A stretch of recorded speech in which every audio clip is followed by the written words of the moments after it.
여러분 안녕하십니까. 이루어진다 라이브 김대용입니다. 이제 꼭 일주일 뒤면 윤석열 정부 임기 반환점을 맞습니다. 지난 2년 반 동안 윤석열 정부는 연금, 노동, 교육, 의료 등 4대 개혁을 국정 운영의 핵심 과제로 추진해왔습니다. 특히 노동개혁은 정년 연장과 임금 체불 등 우리 민생과 직결되기 때문에 한시도 늦출 수 없는 시급한 과제입니다.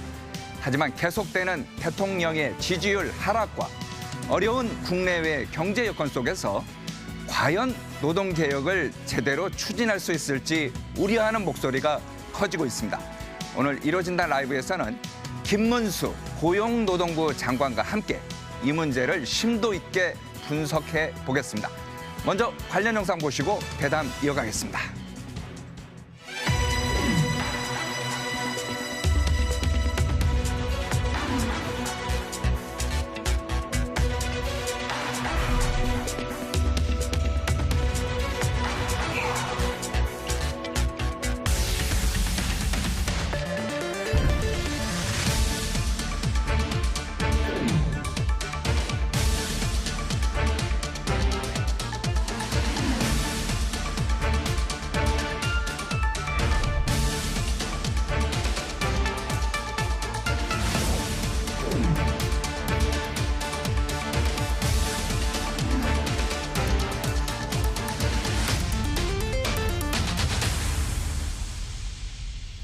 네, 영상으로 보신 바와 같이 정년 연장과 임금 체계 개편 등 노동계를 둘러싼 현안이 한두 가지가 아닙니다. 저출생 고령화에 따른 인구 구조 변화와 고용 위기가 점점 현실로 다가오고 있는데요. 그 어느 때보다 국내의 노동 환경을 제대로 분석하고 제대로 준비하지 않으면 개인은 물론 국가 경쟁력도 심각한 타격을 받을 수밖에 없습니다. 그래서 오늘은 이분을 모셨습니다. 우리나라 노동정책을 총괄하는 분이시죠. 김문수 고용노동부 장관입니다. 어서 오십시오. 네, 반갑습니다. 네. 오늘 저희가 여러 가지 질문이 있어가고요. 바로 질문 드리겠습니다. 네. 괜찮죠? 네, 좋습니다. 네. 요즘 가장 뜨거운 이슈 하면은 정년 연장인 것 같아요. 네. 최근에 보면은 행정안전부가 공무직에 대해서 65세까지 이제 정년을 연장했고요. 지방자치단체 가운데는 대구시가 또 공무직에 대해서 65세까지 단계적으로 연장을 했습니다. 이러한 바람이 이제 민간으로까지도 이어질 것 같긴 한데 네. 장관께서 보시기에 어떻습니까? 최근 정년 연장 분위기라든지 이런 걸. 지금 저출생에서 고령화가 심한 상태, 현장에 일할 수 있는 사람도 많이 필요하고 또 연세 드신 분들은 퇴직 이후에 생계 대책이 막막한 경우가 많이 있기 때문에 네. 정년 연장이 시대적인 추세다. 시대적인 추세다. 대세다. 그러나 청년들은 이 정년을 연장해버리면은 그만큼 일자리가 없지 않습니까? 특히 네. 정년 연장을 제일 강하게 요청하는 분들이 공무원, 공기업, 대기업입니다. 네. 그 좋은 일자리가 정년 연장을 더 원하죠. 그러면 이럴 경우에 좋은 일자리에 정년된 분들이 안 나가면 공무원이 되고 싶어하는 공시생 청년들 또 대기업 준비하는 응시생들 일자리가 비지 않으니까 제로섬 게임이다 이런 말씀이죠. 그렇죠. 쉬었음 청년이 많은 상태에서 이 젊은이들을 대책을 어떻게 할 거냐.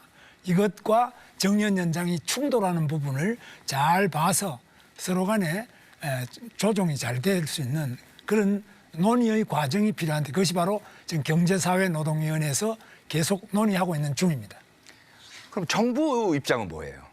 정부의 입장은 이 부분에 대해서 노인들의 일자리도 만들어야 되지만 네. 청년들이 더 심각하다고 봅니다. 한 번 또 대학을 졸업한 이후에 쉬었음, 아무것도 구하지 일자리도 안 구하고 이렇게 쉬는 사람들이 20대만 45만 명 이렇게 됩니다. 이걸 계속 쉬고 있는 청년들을 어떻게 하든지 일자리를 잘 안내를 해가지고 일할 수 있게 해야 되는데 청년들은 또 어려운 일자리는 안 가거든요. 그러니까 공무원, 공기업, 대기업만 그건 좀 전에 말씀하신 네. 거고요. 정년 연장에 대한 정부 입장 찬성입니까? 반대입니까? 간단하게. 지금 이제 그건 경우별로 네. 케이스별로 무조건 정년 연장을 하면 법으로 이제 한다는 거거든요. 네, 네. 지금 법으로 지금 현재 60세인 정년을 62세, 3세 올리려면 거기에 따르는 젊은이들의 문제. 두 번째는 임금 수준이 우리나라는 호봉제입니다. 네. 계속 해마다 올라가기 때문에 정년 연장을 하면서 임금이 계속 올라가는 호봉제가 계속되는 정년 연장보다는 임금 자체가 피크제. 그러니까 정년 이후에는 좀 낮춰주는 네. 이런 거는 반드시 필요한데 노조에서는 또 임금 낮추는 거는 없이 임금은 호봉제를 그대로 하면서 정년은 올려달라. 이러니까 이 모순 충돌이 일어나는 거죠. 그 지금 이제 말씀하신 거 보면은 네. 한마디로 노동계에서는 임금 삭감이 없는 네. 법정 정년 연장을 하자 그렇습니다. 이런 것 같고요.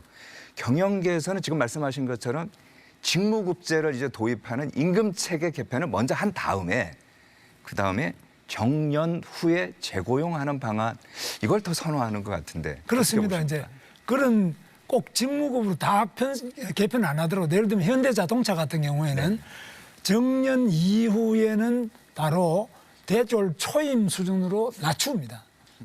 대졸 초임으로 낮춘 상태에서 성과급은 또 더 주고요. 네. 그래서 일단은 낮춘 다음에 촉탁제로 씁니다. 이런 계속 고용 방식을 사용하고 있는 경우가 많습니다. 참 이제 여러 가지 이제 방법이 있고 네. 그래도 긍정적인 거는 정년 연장에 대해서 어떤 사회적인 공감대라고 할까요? 이게 네. 필요하다는 거는 인정하는 것 같아요. 그렇죠? 그렇습니다. 지금 얼마 전에도 부영건설 이중근 회장이 이야기하기는 정년 연장은 하되 지금 보면 65세까지 할 때는 한 40% 선으로 임금을 낮추고 70세까지 넘으면은 그 다음에 뭐 20%를 하든지 확 떨어뜨리는 식으로 해서 정년을 연장하자 이렇게 하는데 잠깐만요. 노조가 반대합니다. 지금 말씀하신 이중근 대한노인회장으로 최근 취임하지 않았습니까? 그렇습니다. 지금 말씀하신 그 제안인데 예. 저희가 그래픽을 하나 만들어 봤습니다. 보시겠습니다. 예. 바로 저건데요. 네.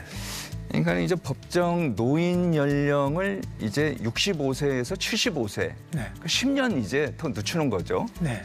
이렇게 되고 그 10년 동안은 기초 그리고 국민연금 이거를 이제 제한하고요.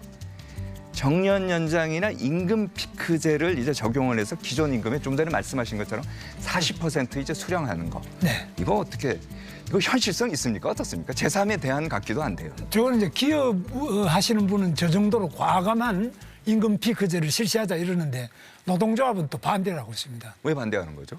노동조합은 임금이 줄어들지 않는 정년 연장을 원해요.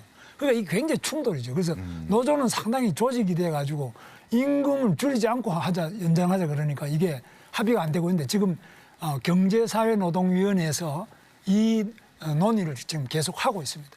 알겠습니다. 그 보니까 지금 경제사회노동위원회 쉽게 말해서 이제 경사노위라고 이제 얘기하지 않습니까? 그렇습니다. 장관께서도 여기 장관 하기 전에 바로 거기 위원장 또 하셨지 그렇습니다. 않습니까? 네. 근데 보니까 내년 1분기 안에 네. 지금 우리가 이제 얘기했던 여러 가지 방안, 노조가 생각하는 방안, 경영계가 생각하는 방안, 이중근 회장이 생각하는 방안, 여러 가지 이제 방안이 있는데 그중에 어떻게 할지 방안을 1분기 안에 내년 1분기 안에 결정을 하겠다고 하는데 현실적으로 가능할까요?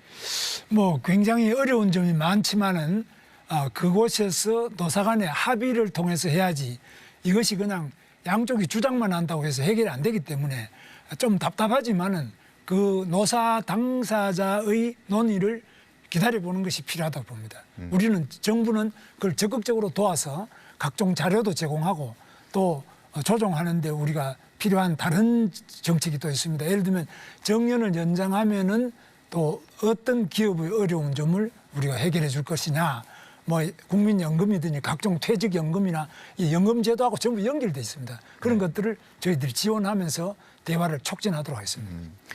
이거 여당에서도 이제 국민의힘 입장에서도 이제 관심이 많은 것 같은데 네. 제가 보니까 모레인가요? 그러니까 11월 5일 정년을 여기는 63세예요. 65가 아니고 63세로 하는데 뭐 토론회도 한다 뭐 이런 얘기를 하던데 네. 뭐 초대 받으셨습니까?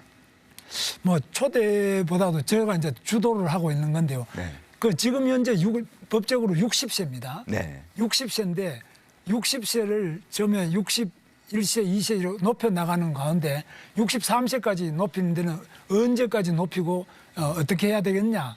임금 어떻게 하냐. 전부 다 구체적으로 이 설계가 매우 정교하게 되겠습니다. 아, 그렇군요. 자, 일각에서는 이런 얘기도 합니다. 네. 정년이 늘어나면요. 대기업 등 노조가 있는 이런 곳에서는 네. 이득이 되겠지만 영세한 중소기업 같은 경우는 손해다. 오히려 이중 구조가 이제 더 고착되는 거 아니냐. 이 얘기는요. 예. 이전에 장관 이전에 이정식 전 예. 고용노동부 장관도 똑같은 얘기를 했거든요. 네. 장관께서는 어떻게 보십니까? 예, 그렇습니다. 지금 보면 우리나라 노동시장의 이중구조라고 하는 거는 지금 어려운 제조업, 중소기업 이런 데는 정년이 없습니다. 뭐 70이든 80이든 사람을 구하려고 해도 구할 수가 없고요. 그다음에 좋은 공무원, 공기업, 대기업은 지금 1년이라도 더 있으려고 특히 금융권은 임금이 굉장히 높은 수준인데 여기에는 정년되기 전에 지금 정리를 많이 하고 있죠. 금융이 또 자동화가 많이 되고 있기 때문에 또 온라인으로 전부 금융하기 때문에 지금 은행 같은 경우는 뭐 7, 8억씩 주고도 빨리 내보내지 않습니까? 그렇죠. 정년되기 전에. 네네. 그래서 이런 정도로 이 업종별로 차이도 많고 하기 때문에 법으로 일률적으로 정하는 것은 굉장히 좀 정밀하게 서로 노사 간의 사정을 좀 보면서 해야 됩니다. 자, 그렇다면요. 우리보다 초고령 사회를 먼저 맞은 일본에서 한번 우리가 네. 지혜를 좀 얻어보면 어떨까 이런 생각이 있는데 네. 저희 KBS 도쿄투파원이 취재한 내용이 있어요. 네. 그럼 먼저 한번 보시겠습니다. 그렇죠. 일본 나고야의 한 기계 제작 회사입니다. 136명의 직원 가운데 60대가 6명, 70대가 7명, 80대가 1명입니다. 퇴직 정년이 없는 회사로 누구나 8시간 주 5일 근무가 가능하면 계속 일할 수 있습니다.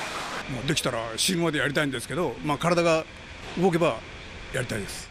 우리나라였다면 이미 은퇴했을 나이에 여전히 현역으로 일하는 모습은 일본에서 흔한 풍경이 됐습니다. 일본 정부 조사 결과 직원 21명 이상 기업 23만여 곳 가운데 거의 모든 곳이 65살까지 일할 수 있는 것으로 나타났습니다. 대부분이 재고용제도 도입으로 가능했고 정년을 연장하거나 폐지해 계속 일할 수 있게 했습니다. 65살까지 고용을 의무화한 고령자 고용 안정법의 영향이 크지만 저출생으로 인한 생산 인구 감소로 일손 부족이 심각하기 때문입니다. 일본은 이제 70살 은퇴 시대로 향하고 있습니다. 직원이 계속 일하고 싶으면 기업은 70살까지 일할 수 있도록 노력하는 것을 법으로 규정했습니다. 사실상 70살 고용 의무화의 전 단계 조치입니다. 토요타 자동차가 전 직원 대상 70살까지 재고용 제도를 시행했고 유명 가구업체 니토리 역시 재고용 제도를 65살에서 70살로 상향했습니다.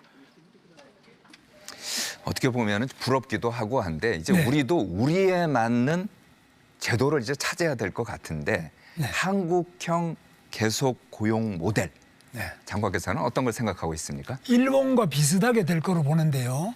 일본과 우리가 다른 점은 일본은 지난 30년 동안 엄청난 경제적인 침체를 겪어서 임금이 대기업 같은 경우도 더 삭감이 됐습니다. 우리는 그동안에 약 157% 올랐는데 일본은 대기업 임금이 오히려 떨어졌습니다. 그 점이 있고 두 번째, 일본의 노조는 철저하게 대화를 통해서 노사 간에 대화를 통해서 고용 안정을 1번으로 하지 임금 인상을 1번으로 안 하고 있습니다. 제가 현장 가서 전부 확인했습니다. 우리는 아직까지 임금 인상 중심으로 투쟁 위주로 가고 또 양보를 안 합니다. 그래서 이런 현실적인 차이가 있기 때문에 일본이 우리의 모델이지만 그러나 우리나라 노동조합이 또 일본 노조와는 다르게 인정을 안 하고 있습니다. 굉장히 어려운 점이 있습니다. 그럼 우리는 어떻게 해야 돼요? 그냥? 우리는 이제 이 조정을 하면서 네. 우리도 지금 경제가 굉장히 어려운 처지에 와 있습니다. 그래서 노동조합도 이 경제 현실을 인정을 하고 또 어떻게 하든지 간에 고용을 늘리는 걸 위주로 해야지 임금 인상을 위주로 하는 이런 상태로 되면은 고용이 줄어들 수밖에 없습니다. 이런 여러 가지 점을 종합적으로 보는 합리적인 대화에 의한 노사관계가 돼야 될 것입니다. 알겠습니다. 경영계에서 주장하는 임금 체계 개편, 네. 요거는 어떤 거예요? 그 부분도 또 기업마다 많이 다른데요. 기본적으로는 우리나라 호봉제 임금은 안 맞습니다. 어려운 점이 많고 과거에 고도성장 때는 호봉제로 하더라도 괜찮은데 지금은 아주 저성장, 감속이 돼 있기 때문에 계속 호봉이 올라가면 생산성과 이 호봉이 안 맞아가지고 지금 기업이 해외로 계속 빠져나가지 않습니까? 그럼 해외로 계속 나가면은 우리 일자리가 없어지기 때문에 이 부분에 대해서 노동조합이 굉장히 깊은 성찰을 해야 되고 또 회사도 이거 해외로 나가기보다는 진지한 대화를 통해서 국내에서 고용을 늘리는 쪽으로 함께 노사가 노력하는데 우리 정부는 이쪽을 양쪽을 다 도와서 해외로 일자리가 빠져나가지 않도록 최선을 다하겠습니다. 자, 정년 연장 저희가 이제 한 15분 정도 이제 얘기를 했습니다만은 네. 나중에 이제 시간이 되면 좀 더 얘기를 해보고요. 예. 또 하나 중요한 게 네. 청년 고용 문제예요. 네. 청년 실업 이거 문제인데 네.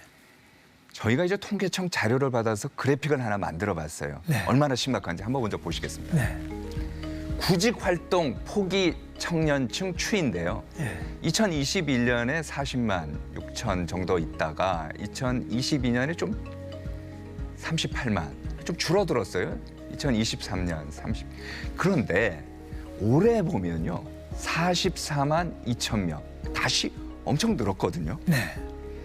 이거 뭔가 구직 활동을 이제 포기한 청년이 저렇게 많이 늦는 거는 사회적으로도 이제 문제가 될 것 같은데 정부는 어떤 대책 마련하고 있습니까? 그래서 저희는 이제 이 청년들이 요즘 대학을 다 많이 졸업하기 때문에 대학에 장학금, 국가 장학금 신청하는 그 정보를 본인 동의 아래 그걸 확보하고 또 고용24라는 우리 취업에 관련된 우리 부가 가지고 있는 그 정보가 있습니다. 이 데이터베이스하고 네. 맞춰가지고 대학을 졸업하고도 일자리를 안 구하는 이런 학생들이 많이 있는데 이런 학생들을 내년에는 한 10,000명은 네. 개별적으로 상담을 해가지고 적합한 일자리를 구해드리도록 이렇게 하는데 대학 안에도 저희가 일자리 플러스 센터라고 해서 대학 안에도 일자리에 대한 상담 또 알선을 할 수 있고 직업 훈련을 안내해주는 그러한 센터를 저희들이 만들어서 계속 지금 운영하고 있는데요. 이런 여러 가지 노력을 통해서 이 학생들에게 맞춤형 이 쉬었음 청년에 대한 맞춤형 접근을 통해서 맞춤형 컨설팅으로 일자리를 안내해 나가는 쪽으로 하는데 이 숫자는 적습니다. 그래서 사회적으로도 우리 KBS 같은 데서도 청년들이 정말 일할 수 있는 분위기, 일하는 것이 즐거움이고 행복이고 이것이 정말 꼭 필요하다는 용기를 불어넣어주는 이런 프로그램을 많이 하면 좋겠습니다. 말씀만 들어보면 뭐 틀린 말은 아닌데 예. 문제는 뭐냐면요. 근로 의욕이 없는 전혀 없는 이 청년들을 어디서 어떻게 찾냐 이거거든요. 예, 찾는 방법이 제가 말씀드린 것처럼 대학의 거의 한 70% 이상이 지금 장학금, 국가 장학금 신청을 하기 때문에 거기에서 정보를 다 가지고 있습니다. 대학에서. 네. 예, 그것과 우리 일자리 고용24라는 네트워크 이렇게 같이 합치면 크로스 체크를 하면은 그 정보를 가질 수 있고 이분들이 일자리를 몰라서 못하는 경우도 있고 또 본인의 전공과 안 맞을 때요. 네. 뭐 예술계나 인문계를 나왔는데 본인 들어갈 수 있는 자리가 없다. 그럴 때는 다른 부분도 혹시 가능한지를 개별 상담을 다 해야 됩니다. 굉장히 정교하고 친절한 상담이 지속될 때 바로 해결이 될 수 있는 케이스가 나온다고. 자, 고령화 대비한 노동계 최대 이슈가 정년 연장이라면 네.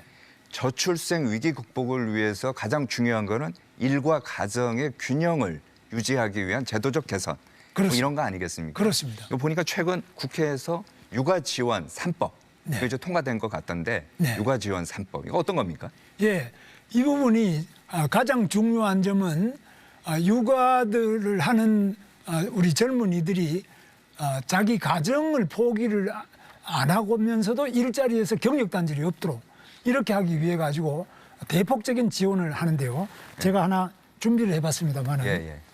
육아휴직에 따라서 지금 우선에 육아휴직을 하더라도 소득이 안 줄게 네. 그래서 부부가 합산해서 동시에 쓰면은 월 900만 원까지도 받을 수 있게 월 이렇게 900만 이번에 원이요? 예, 지금 법을 고쳐가지고 시행령을 지금 입법 예고해놨습니다. 내년 1월 1일부터 시행이 되고요. 또 휴가를 많이 갈 수 있도록 애 키우는데 휴가 가는 것이 부부 합산해서 3년. 네. 그러니까 엄마가 1년 6개월, 아빠도 1년 6개월. 그래서 부부가 함께 아이를 키울 수 있도록 부부 합산하면은 보너스가 많이 나오는 이런 식으로 지금 법을 고쳤습니다. 그래서 부부가 함께 엄마 아빠가 함께 아기를 키우는 이것을 또 직장에서 보장하기 위해서 이 엄마 아빠가 육아휴직을 가버리면 거기에 지원하는 돈도 지금 네. 대체 고용 지원금입니다. 80만 원 하던 것이 120만 원, 50% 이상 늘렸습니다. 그래서 대신에 그 애 키우러 가버린 엄마 아빠를 대신해서 다른 사람을 채용할 수 있도록 지원금도 기업주에게 밀어줍니다. 여러 가지 제도를 지금 하고 있는데 정부는 정말 할 수 있는 최선을 다해서 하고 있는데 지금 이 호응이 나타나고 있습니다. 그래서 실제로 결혼율도 올라가고 출산율도 지금 2분기 이상 올라가고 있는데 이게 하나의 케이스가 아니고 추세로서 앞으로 이제 반등하는 추세로 갈 것으로 저희들 보고 있습니다. 반등하는 추세로 보고 있다. 예, 그런데요. 예. 이번 국정감사 네. 장관께서는 참석을 못 해갖고 예. 그런 아쉬움도 있습니다만 예. 국정감사에서 가장 도마 위에 오른 게 법무부 사례예요. 예, 법무부 사례 어떤지 저희가 그래픽 만들어봤습니다. 예, 그러니까 법무부 육아휴직 사용률을 보니까요. 네, 위에 이제 있는 게 여성이고 밑에 파란색이 남성인데 여성 같은 경우는 뭐 20%, 30% 이 정도 되는데 남성 같은 경우는 육아휴직률이 10%밖에 안 돼요.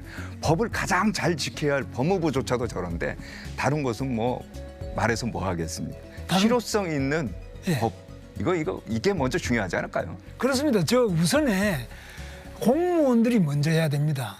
정말 부끄러운 일인데요. 공무원과 공기업이 솔선수범하지 않으면서 민간기업에다가 자꾸 하라는 거 이것은 위선이죠. 그래서 공무원, 공기업 저런 부분은 부끄럽고 반드시 고쳐야 될 것인데 저희들도 좀 신경 많이 쓰도록 하겠습니다. 알겠습니다. 자, 휴가 이제 부담을 덜어주기 위해서 여러 가지 방안이 있는데 그 중에 하나가 이제 필리핀 가사 관리사 같아요. 네, 이제 오늘로 딱 2달이 되거든요. 네, 들어온 지가요. 네. 현장 분위기나 반응은 어떻습니까? 제가 직접 그 육아휴직 필리핀 가사 관리사를 쓰고 있는 그 아빠 엄마들한테 전화를 또 해봤습니다. 네. 지금 100명이 들어왔는데 2명은 지난번에 근무지 이탈해서 98명이 남아 있는데요. 제가 그 쓰는 가정의 엄마 아빠한테 전화해 보면 대만족입니다. 제가 대만족이요? 예상하던 보다 훨씬 더 만족도가 높아요. 그래서 현재 뭐 시행 초기지만 앞으로 이걸 확대해서 내년에도 더 넓혀 나갈 생각이고 앞으로 필리핀만이 아니라 다른 나라에도 좀 더 넓혀서 더 많은 가사 관리사들이 올 수 있도록 이렇게 제도를 방향을 바꿔 나가겠습니다. 어디다가 전화를 했는지 모르겠는데 네. 또 제가 전화를 한 곳을 보니까요. 네, 하루에 8시간 이제 근무를 하게 되면은 네. 필리핀 가사 관리사 같은 경우에 네. 최저임금 적용하면은 한 200만 원 넘어요. 238만 원. 그렇습니다. 예. 그러면 한 달에 200만 원 넘는 거를 네. 보통 가정에서 지불하기에는 부담이 되거든요. 맞벌이 부부라 물론입니다. 하더라도요. 예. 그래서 일부에서는 이런 얘기를 하더라고요. 네. 그거 부유층을 위한 제도지 일반 서민을 위한 제도는 아니다. 네. 어떻게 생각하십니까? 그 점이 맞습니다. 그런데 일단 소득이 좀 높은 엄마 아빠가 먼저 이용을 하는데요. 그러나 다 8시간을 다 이용하는 분도 있지만 제가 이제 현장에 보면은 뭐 하루에 4시간 정도, 2시간 정도 예를 들면은 지금 아침에 출근할 때 같이 이제 애들 데려다 주는 경우 또는 하원할 때 데리고 오는 경우 뭐 이렇게 좀 약간씩 시간을 8시간 안 쓰고 2시간, 4시간 이렇게 쓰는 경우도 있습니다. 이런 경우는 뭐 100만 원이나 이렇게 조금씩 쓰고 실제 도움 받기 때문에 네. 또 매일 쓰는 경우도 있지만 매일 안 쓰고 뭐 일주일에 몇 번 정도 쓴다든지 이런 경우도 있습니다. 다양한 케이스가 있기 때문에 이런 케이스에 모두 다 저희들이 응해주고 있습니다. 그럼 앞으로 이제 가격도 좀 낮출 수도 있겠네요. 낮아진다고 할 수는 없습니다. 왜냐하면은 이 우리나라는 근로기준법에 국적에 의한 임금 차별을 못하고요. 또 ILO의 협약에 의해서 이 지금 국적에 따른 차별을 못하는데, 만약 우리가 싱가포르 이야기를 많이 하시는데 싱가포르처럼 아예 100만 원 이하로 낮춰버리면 이것이 당장 국제적으로 제소도 되고 국내에서도 많은 인권단체나 이런 데서 고소, 고발이 들어오면 우리가 방어가 안 됩니다. 그래서 우리는 싱가포르와는 다르게 ILO의 규제도 많이 받고 국내의 근로기준법도 국제적 평등을 이렇게 유지하게 돼 있기 때문에 상당히 어려운 점이 많이 있습니다. 알겠습니다. 자, 이번 필리핀 가사관리사 계기로 해서 네. 노동계에서는 이런 얘기도 합니다. 올해로 20년 되는 외국인 네. 고용 허가제, 이것도 이제 손볼 때가 된 거 아니냐, 네. 이런 얘기를 하는데, 20년 전에 저희 KBS 뉴스 영상, 네. 아주 귀한 건데 저희가 찾았습니다. 네. 먼저 한번 보시죠. 네. 지난달 13일 외국인 고용 허가제가 도입됨에 따라 필리핀 국적 외국인 근로자 90여 명이 처음으로 인천공항을 통해 입국했습니다. 노동부는 올해 말까지 최대 2만 5천 명을 입국시킬 예정이며 지금까지 1,900여 명에 대한 고용 허가서가 발급됐다고 밝혔습니다. 자, 올해로 저게 20년을 맞는 외국인 네. 고용 허가제, 이제 말도 많고 탈도 많고 그런 것 같습니다만은 네. 장관께서는 어떻게 평가하십니까? 이건 뭐 대성공이고요. 우리만 성공이라고 말하는 것이 아니고 유엔과 OECD, 여러 세계은행, 많은 외국에서도 우리나라의 고용허가제는 가장 성공적이다. 일본에서 하고 있는 산업연수생 이런 것보다 훨씬 더 성공적이고 세계적으로 가장 모범적이고 성공적인 나라다. 그리고 우리가 17개국으로부터 각 인력을 받고 있습니다. 그런데 세계 많은 나라와 우리나라 사이의 관계도 더 개선도 되고 국제적인 세계 글로벌 선도 국가로서 우리 대한민국 위상도 높이는, 그리고 한국 경제에도 부족한 노동력을 공급받는 좋은 제도로서 평가되고 있습니다. 그 좋은 제도인데 네. 잊을만 하면 터져나오는 외국인 노동자들에 대한 임금 체불, 예. 차별, 예. 이거는 이제 어떻게 봐야 됩니까? 저희가 예. KBS 기자가 취재한 내용이 있는데 먼저 한번 그거 예. 보시겠습니다. 그러시죠. 야, 너 빨리 집 사. 아, 네. 아, 미쳤네. 아니요. 뭐가 아니고, 가라고, 가. 야, 내가 가라면 가는 거야. 집 사. 지금 제가 안 가요. 안 가요. 이게 정신이 나갔어, 저게. 야, 집 사라고! 아저씨가 문제가 데려요. 며칠 전에 공장장님도 데려요. 이렇게 데리면 어떻게 일해요, 이 공장에? 자, 이렇게 때리면 어떻게 일하냐. 외국인 노동자들의 하소연인데 이거 외국인 고용 허가제 가운데서도 저희들이 봤을 때는요. 네. 근무지 변경 금지라는 이 조항이 네. 악법이라고 할까요? 네. 독소 조항 아닌가 이런 생각이 드는데 어떻게 보십니까? 뭐 그렇게 볼 수도 있지만은 우리나라 헌법재판소에서도 이 고용허가제의 특수성을 봐서 합헌으로 일단 판정을 했습니다.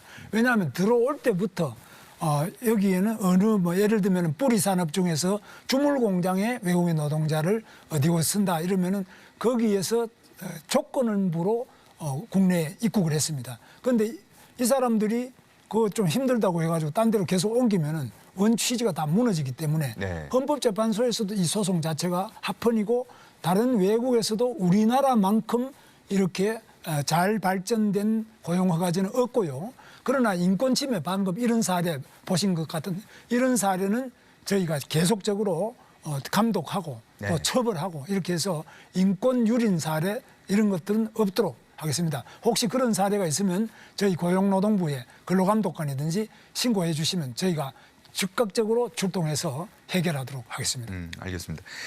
근데 반대로요. 또 우리나라에 있는 사업주, 영세 이제 근로 사업장에 있는 그 주인이나 경영하시는 분들의 얘기를 들어보면은 네. 이 근무지 변경 금지 제도를 악용하는 또 외국인들도 있다고 해요. 네. 이건 무슨 말입니까? 네.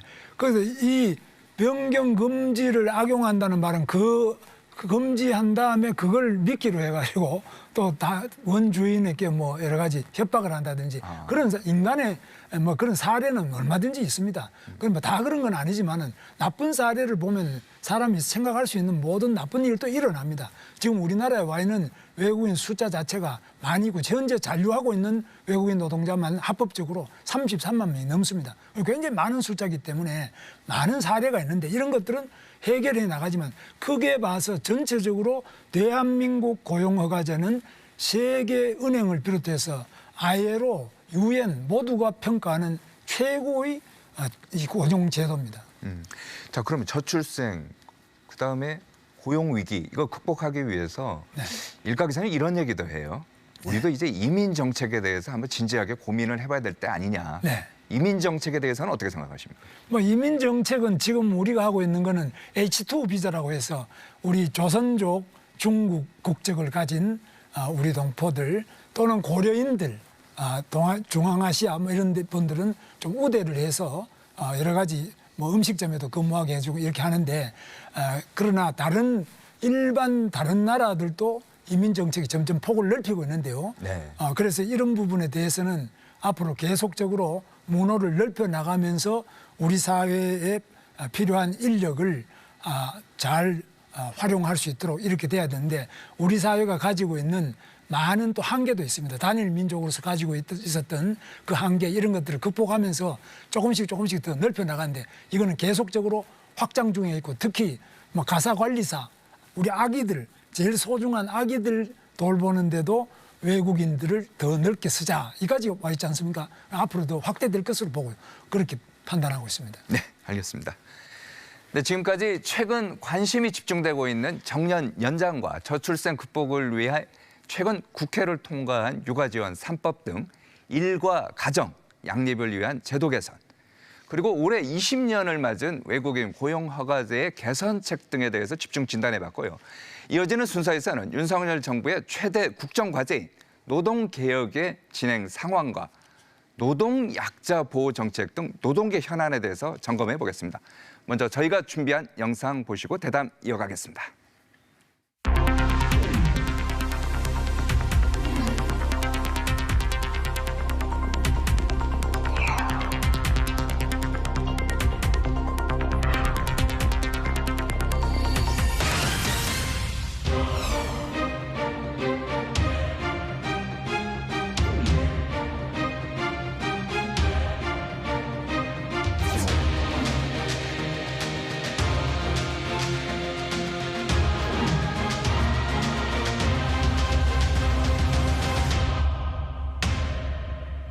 네, 윤 정부 임기 반환점을 앞두고 최근 윤 대통령은 의료와 연금, 노동, 교육 등 4대 개혁을 강력히 추진하겠다고 의지를 다시 한번 밝혔습니다. 하지만 평가는 엇갈립니다.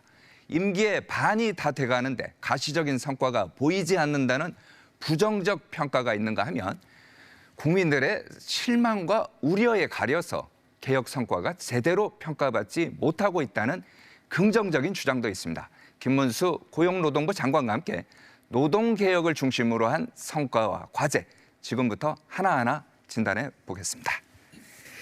지난주였죠. 취임 이제 100일 맞은 한동훈 국민의힘 대표가 윤석열 정부의 개혁 과제 가운데 이제 콕 집어서요.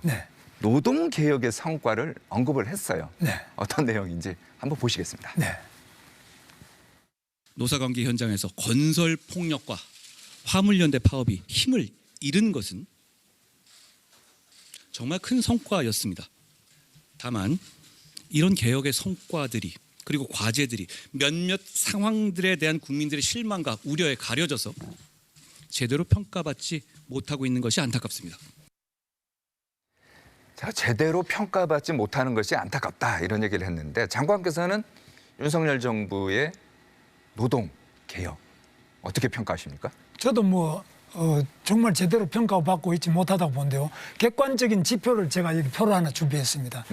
우리나라의 근로 손실일수, 파업이나 이런 걸로 일을 못하는 이 손실일수가 1987년 민주화 이후에 35년 만에 가장 감소가 됐습니다. 이 그래프에 나와 있는 것처럼요. 보니까 예. 노무현 정부, 네. 그다음에 이명박 정부, 네. 박근혜 정부, 문재인 정부, 역대 정부 이제 다 비교해도 네. 근로 손실 일수가 윤석열 정부 때가 가장 적다. 그렇습니다. 네. 요즘 좀 조용하죠. 네. 뭐 그동안에 파업이 얼마나 많았습니까? 그리고 경찰관들조차도 오히려 노동조합에 의해 가지고 국회 앞에서 쇠파이프로 맞아서 입원도 하고 이랬는데 제대로 처벌을 못했지 않습니까? 지금은 그런 사례가 거의 없어졌지 않습니까? 조용하죠. 이런 부분은 노동 현장에서나 길거리에서나 다 느끼고 있습니다. 체감하는데 뭐 사람들이 이거 제대로 못 보고 있는데 제가 이게 나름대로 이거 노동개혁을 보니까요. 네. 영국의 대처가 탄광 노동자들과 싸움을 했는데 굉장히 시끄러웠어요. 뭐 국민들도 불편하고 그런 것은 많은 시끄러움을 겪었고 또 레이건 대통령도 항공관제사 파업할 때 10,000명 이상의 항공관제사를 해고를 시켰습니다. 뭐 윤석열 대통령은 그렇게 시끄럽지 않은 가운데서 물론 일부 피해자가 있습니다. 네. 그러나 대체로 매우 성공적으로 조용한 가운데서 이런 괄목하늘 만한 성과를 거뒀습니다. 두 번째로 회계 공시가 있습니다. 회계 공시는 노동조합비를 받아가지고 그걸 어디다 썼는지 이런 것들을 공시하는 겁니다. 그런데 이 회계 공시도 지금 참가율이 참하는 사람들이 90%가 넘습니다. 그래서 이거 회계 공시를 한다는 것은 그만큼 노조가 투명하고 또 조합원들과 이 관계에서도 금전적으로 깨끗하게 되는 네. 그런 효과를 가져오기 때문에 사회 전체의 정화와 또 투명화, 공정화에 굉장한 영향을 미치는데 이것도 윤석열 대통령이 이걸 강력하게 추진해서 지금 민주노총, 한국노총 또 어디 소속되지 않은 노조 합쳐서 90% 이상이 회계 공시에 참여하는데 이것은 굉장한 성과입니다. 세계적으로 이런 사례가 없습니다. 그런데요. 네. 문제는 추진 동력 아닐까요? 지금 윤석열 대통령의 지지율이 네. 갤럽에서 본 거 보면 19%예요. 네. 이게 이제 앞으로 더 떨어질 수도 있지 않습니까? 그렇습니다. 네. 저 그러면은 이런 노동 개혁을 추진하려면 강력한 국정 동력이 있어야 될 것 같은데 네. 이게 좀 걱정되거든요. 그렇습니다. 어떻게 보십니까? 첫 번째 동력은 이 법을 통해서 고쳐야 되는데요. 국회의 의석수가 적기 때문에 이 국회를 통한 입법이 제대로 안 되는 게 1번이고요. 두 번째는 지지율의 문제가 있습니다. 그리고 세 번째는 기업인들도 이 부분에 대해서 좀 더 적극적으로 나서서 이 노동개혁의 성과는 기업인들이 제일 많이 보지 않습니까? 그러면 자기들이 적극적으로 나서야 되는데 이 잘못 나서다가 또 노조한테 보복을 당할까 두려워하고 있는 게 있습니다. 그래서 가장 중요한 점은 현재로서는 바로 우리 KBS 같은 언론이 나서서 왜 이 노동개혁이 필요한지 노동개혁은 어떤 윤석열 대통령을 위한 게 아니라 바로 노와 사와 우리 국민 모두를 위해서 꼭 필요하다. 이런 것들을 좀 많이 다뤄주시면 감사하겠습니다. 장관께서는 KBS한테 이런 부탁을 하고 당부를 하고 하는데 네. 저희 KBS 입장에서 보면은 네. 대통령의 지지율이 더 올라가면 더 좋을 거 아닌가 이런 생각도 해봅니다. 물론. 정치인 출신 아니십니까? 장관께서는요. 네. 정치인 출신 장관으로서 개혁 완수를 위해서 대통령께 어떠한 고언이라고 해야 될까요? 네. 뭐 좀 얘기 좀 드려야 되는 거예요. 지난번에 보면은 장관 하기 전에 경사노위위원장 네. 할 때는 대통령하고도 자주 이렇게 얘기도 하신 것 같던데요. 그때보다는 지금이 더 자주 뵙고 말씀을 드릴 수 있는 기회가 있는데요. 네. 우리 대통령께서는 아시는 것처럼 검사를 오래 하셨고 공무원 출신입니다. 정치하는 경력은 지금 얼마 안 되지 않습니까? 3년이 안 되지 않습니까? 워낙 짧은 기간 동안 이 정치 자체에 대한 경험이 짧기 때문에 그만큼 기성 정치인들처럼 이렇게 본인 뜻과 좀 다르더라도 그런 부분에 대해 가지고 받아들인다든지 이런 것보다는 본인이 틀렸다고 생각하는 것은 이거 아닌데 이런 어떤 옳으냐 그르냐 이거를 굉장히 첫 번째 가치를 하고요. 정치인은 옳으냐 그르냐보다는 이게 표가 되냐 안 되냐 이게 지지도에 도움이 되냐 안 되냐 이렇게 보는데 우리 대통령은 옳으냐 그르냐를 가장 1번으로 생각하죠. 그러니까 정치적으로 보면은 국민들이 좀 답답하게 생각하시는데 저는 언론과도 좀 더 많이 자주 기자회견도 하시고 대담도 하시고 언론사의 간부들하고도 이야기도 하시고 언론과의 대화를 많이 하시는 게 좋겠다. 이렇게 저는 건의를 드리는데 뭐 대통령께서도 다른 쪽에 어떤 또 의견 들어오면 안 그러는 경우도 있기 때문에 이게 제 말씀이 다 먹히는 건 아닌데 제가 볼 때는 그렇습니다. 저는 정치를 오래 한 사람으로서 언론과도 훨씬 더 소통을 강화하시는 것이 중요하다. 오해도 많고 우리 대통령이 뭐 특별히 뭐 뇌물을 받는다든지 잘못한다 이런 것보다는 뭐 다른 여러 가지 문제 때문에 또 소통이 부족하다 이런 거 아니겠습니까? 그런 점에서는 소통을 강화하시는 것은 굉장히 중요하다 그렇게 보고 있습니다. 알겠습니다. 장관께서는 이제 취임한 다음에요. 네. 국립서울현충원 참배한 다음에 네. 이제 방명록에다가 이제 글을 남기지 않습니까? 네. 저희가 그 사진을 네. 찾아봤는데 네. 먼저 한번 보시겠습니다. 네. 노동개혁, 노동약자 보호, 따뜻한 노동 현장을 만들겠습니다. 고용노동부 장관 김문수. 네. 자 여기서요. 네. 저희가 이제 잘 뭔게 노동약자를 보호하겠다. 네. 노동약자가 누구예요? 구체적으로 있습니까? 노동약자라는 사람은 노동자로서 보호를 받지 못하는 근로자로 보호도 못 받고 그러나 사장도 아닌 이렇게 오토바이 타고 음식 배달하는 라이더 그다음에 또 대리운전 기사 뭐 도배하는 사람들 또 마룻바닥 아파트가 마룻바닥 시공하는 사람 이런 사람들은 노동자도 아니고 사장도 아니고 뭐 이런 가운데 있는 사람들이 많고요. 이런 사람들 숫자가 약 한 100만 된다고 보고요. 그다음에 또 5인 미만 뭐 식당에서 주방에 일하는 아주머니들 또 미용실에서 머리 감겨주는 분들 빵집, 편의점, 알바생들 이런 사람들이 숫자가 또 한 350만 됩니다. 그래서 이런 사람들이 약자다. 그래서 총 한 500만 정도가 약자가 있는데 그 외에도 여성들이 남성보다는 약자인 경우가 많이 있고요. 그다음에 또 청년들이 일반 연세 드신 분보다는 약자인 경우가 많이 있습니다.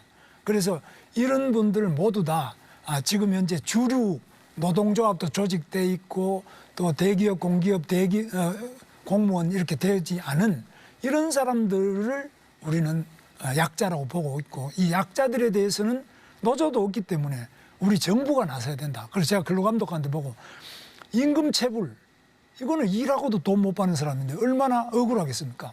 그런데 집에 가만히 있어도 25만 원 주자는 이런 사람 경우도 있는데 일을 열심히 한 자기 임금을 못 받는 사람이 이렇게 숫자도 많고 액수도 지금 현재 뭐 한 3,300억 이상 있습니다. 그래서 이런 거 빨리 받아줘야 된다. 그래서 이번에 근로기준법도 고쳤습니다. 그래서 이런 분들이 일하고도 돈 못 받는 사람, 이런 사람 약자죠. 이런 사람들이 많이 있습니다. 그럼 노동약자 그런 분들에 대해서는 따뜻한 노동 현장을 만들겠다고 이렇게 말씀을 하시는 것 같은데 네. 노조에 대해서는 지금 말씀을 계속 제가 이제 들어보면은 네. 굉장히 비판적이고 이제 네. 반대 의견이 강한 것 같아요. 네. 그 전에 보면은 우리 노동계가 14% 귀족 노조가 지배하는 그들만의 리그로 변질됐다. 네. 이런 얘기도 하는데 노동운동가 출신으로 누구보다 노동계를 잘 아실 분이 네. 노조를 이렇게 적대적 관계로 만드는 게 과연 바람직할까요? 저는 적대적으로 하지 않고요. 노조와는 언제든지 대화를 하는 것이 경제사회노동위원회고 노동부 장관으로서도 노조에 대해서 가장 우선적으로 배려하고 제 자신이 노동조합 위원장 출신이고 우리 형님도 노조위원장 출신이고요. 제 아내도 노조위원장 출신이고 제 동생도 노조운동하다가 감옥을 2번 갔습니다. 그래서 우리 집안 다 노조한 사람이에요. 그러나 이 노동조합이 자기들 이익을 예를 들면 연봉이 1억 넘는 은행노조, 현대자동차, 삼성전자 이런 데가 계속 파업을 합니다. 그러면 연봉 1억이 넘는 사람들이 계속 파업을 하면은 밑에 있는 뭐 최저임금도 못 받는 사람도 지금 숫자가 많습니다. 자기 일하고 임금도 못 받는 이 사람들 권익은 누가 보호하냐. 그래서 이 약자들에 대해서도 노조하는 사람들이 관심을 더 가져야 된다. 그래서 우리 정부가 이런 부분에 대해서는 더 관심 가지겠다 이런 뜻입니다.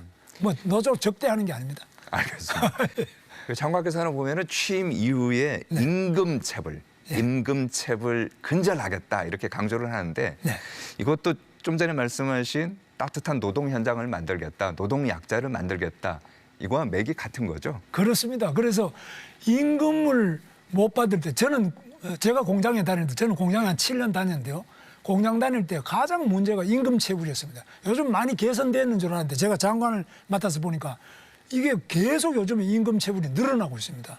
올해는 뭐 체불 임금이 1조가 넘었는데 많이 받아서 한 70%에서 80% 다 받았는데 그래도 저 회사가 대유윈이라고 옛날 대우전자가 있습니다. 이거는 체불임금 770억이 넘습니다. 잠깐만요. 예. 지금 이제 임금 체불이 얼마나 되는지 저희가 이제 그래픽으로 만든 걸 지금 보고 있는데 예. 2019년에 1조 7천억 정도 됐고요. 2020년 쭉쭉 임금 체불이 줄어들다가 네.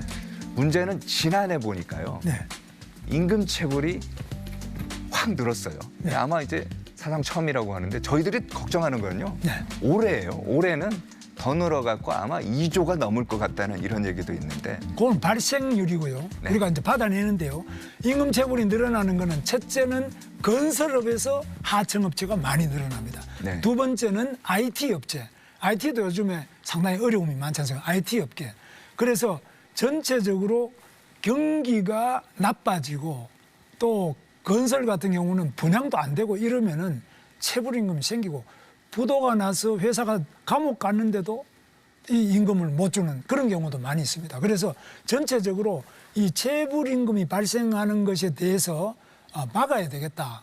그래서 그 정책을 저희들이 열심히 좀 많이 모색을 하고 있습니다.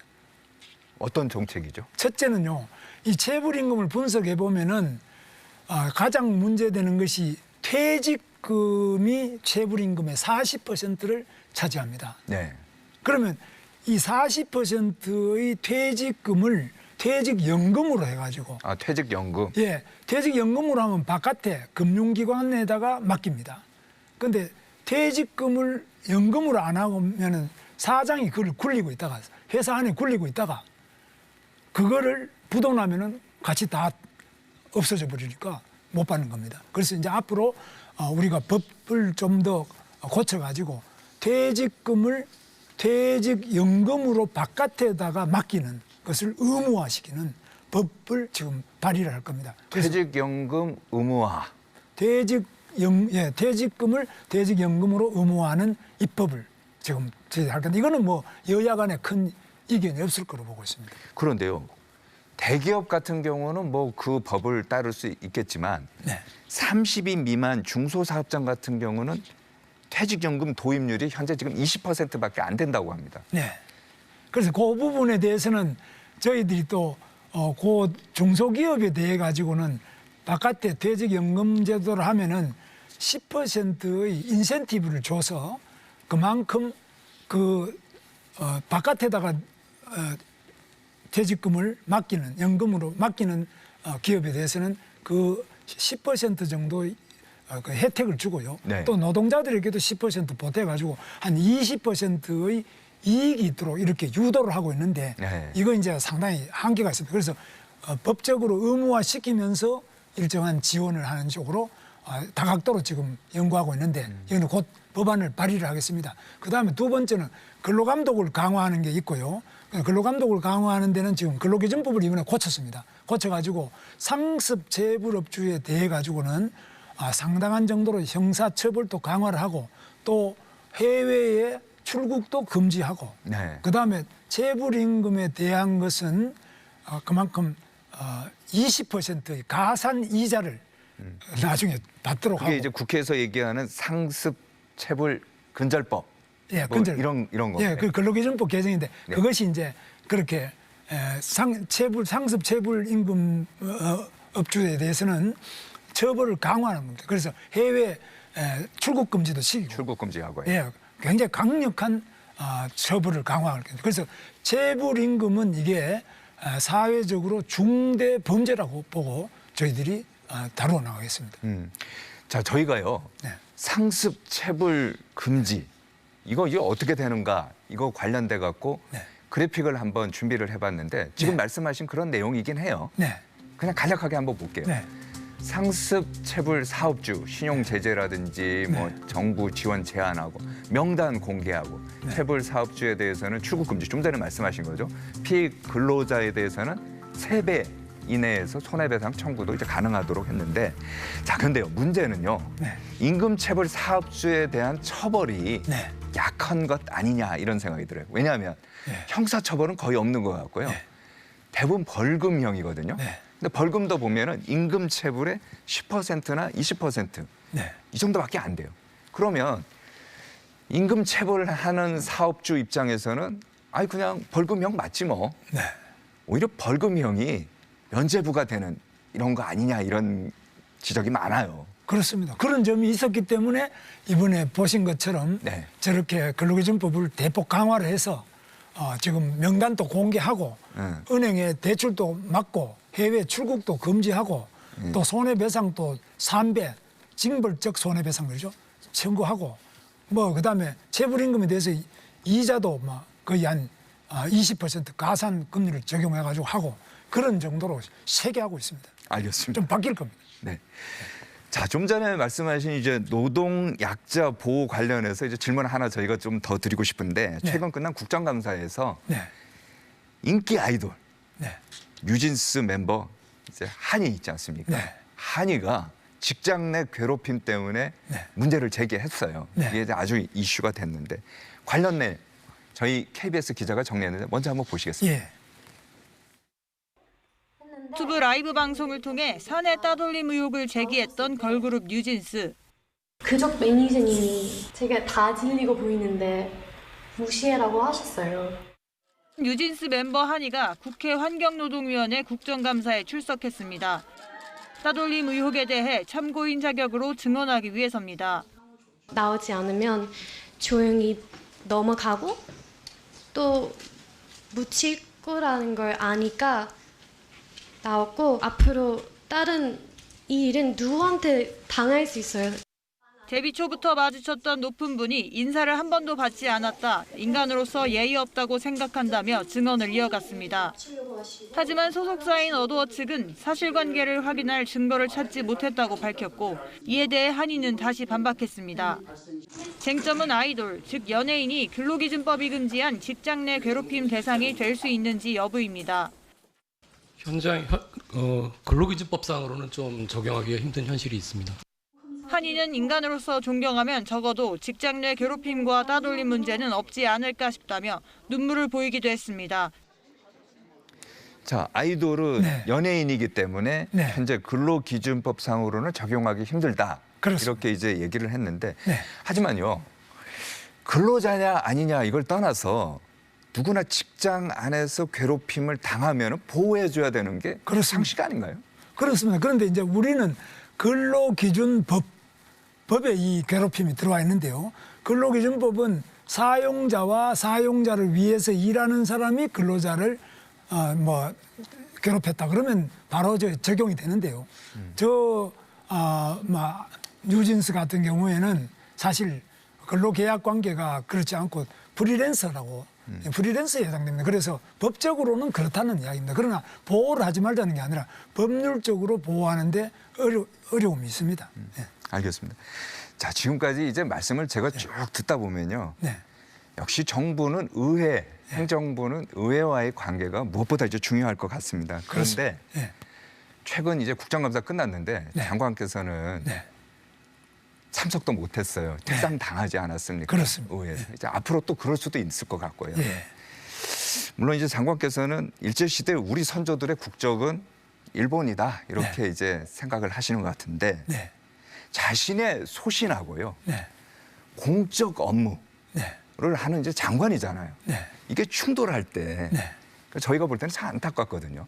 그런데 이제 제가 개인 소신이 아니고 역사적 사실에 대한 인식을 어떻게 하느냐 이런 부분인데 그런 부분에 대해서 제가 문제를 제기한 건 아니고 우리 민주당과 야당의 국회의원들이 그 부분을 계속 문제를 제기하는 데 대한 답변 과정에 문제가 발생했는데 저도 안타깝게 생각하고요.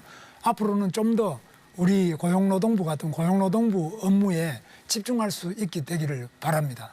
국무총리나 이제 다른 장관 같은 경우 똑같은 질문에 대해서 한국인이다. 네. 일제시대 우리 선조들은 한국 국적이다. 이렇게 얘기를 했는데 그 결에 맞출 생각은 없으세요? 뭐 그것도 어느 정도 이제 외교적으로 그런 답변을 할 수도 있겠습니다. 그러나 그것이 해외에다가 그런 이야기를 할 땐 특히 일본하고 관계에서는 많은 문제를 발생하고요. 다른 나라에서도 그 문제가 많이 발생하는데 저는 하여튼 그 지나간 역사를 나중에 그걸 뒤집기가 어렵습니다. 그리고 우리가 일제시대 송기정 선수가 이 일장기를 달고 베를린 올림픽에 나갔는데 그러면 그때 우리 조상들이 전부 국적이 한국이다 그러면 송기정 선수는 왜 일장기를 달았느냐 답을 할 수가 없어요. 그런 사례가 너무 많기 때문에 이런 부분에서 좀 더 학술적인 토론을 해야지 국회에서 제가 뭐 보고 단답으로 동그라미 꼬피를 쳐라 이렇게 하면은 좀 상당히 논란이 많을 것 같습니다. 알겠습니다. 이제 장관을 보면요, 저는 이런 생각이 듭니다. 참 억척스럽게 사신 분이다. 왜 그러냐면 네. 노동운동가에서 이제 국회의원 하셨고요. 네. 또 국회의원에서 광역단체장, 네. 경기도지사 이제 하지 않았습니까? 네. 경사노위 위원장도 하고 지금은 이제 고용노동부 장관까지 네. 어떻게 보면은 노동 한기를 통해서 밑바닥에서 이제 위까지 이제 올라오신 분인데 네. 소외라고 할까요? 그동안 느낀 점 어떤 게 있습니까? 지금은 뭐 제가 생각할 때는 원래 노조 운동할 때는 전태일 본신 이후에 노동 현장에 들어왔는데요. 그때에 비하면은 너무너무 대한민국이 선진국이 되었죠. 노동 현장도 그때는 사람이 넘쳐서 사람 대접을 못 받았는데 지금은 사람이 귀해가지고 정말 뭐 너무너무 우리 아기 하나 더 낳기를 바라면서 정부에서 이렇게 돈도 준다, 휴가도 준다, 뭐 온갖 그런 우대를 하면서 하는데 그만큼 노동 현장의 사람의 가치가 높아졌다. 그러니까 저는 이 높아진 가치를 우리 고용노동부 장관으로서 얼마나 그 노동자 자신이 내가 하는 일이 신성하다, 소중하다, 내가 이 대한민국 경제의 주역이고 또 나라의 미래다. 이런 어떤 자부심을 느낄 수 있도록 네. 노동하는 사람들이 대우받고 자부심을 느끼고 나라의 주역으로서 주체로서 전 세계를 향해서 힘차게 뻗어나가는 그런 우리 노동자 조합과 노동자를 만들기 위해서 제가 최선을 다해서 지원하겠습니다. 네, 알겠습니다. 감사합니다. 네. 이루어진다 라이브 오늘은 여기까지입니다. 시청해주신 여러분 감사합니다. 저희는 다음 주에 뵙겠습니다.